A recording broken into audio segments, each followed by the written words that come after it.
Madam, pesa ya oda mwisho tuione. Nani kachukua? Sijui. Hujui? Wakati nyie ndio mko kwenye system. You are fired. Huna kazi. Madam, usifikie huko. Sitaki.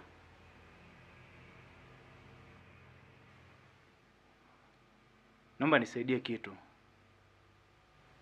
Kitu gani? Naomba ruksa yako. Angalia kwenye security camera. Maana nahisi kuna kitu kimefanyika. Kevin. Yes, boss. Naomba uone CCTV kamera ya jana. Saa 6 na saa 7. Kati ya saa 6 na saa 7. Na isipopatikana hiyo pesa, nitakufukuza kazi. Na sio kufukuza kazi tu, utailipa.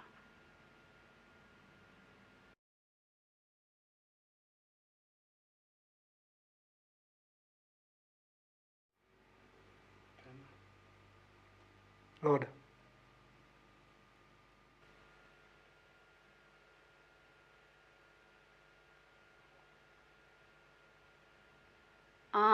Yule binti. Hakikisha pesa yangu inapatikana. Sawa, hakuna shaka.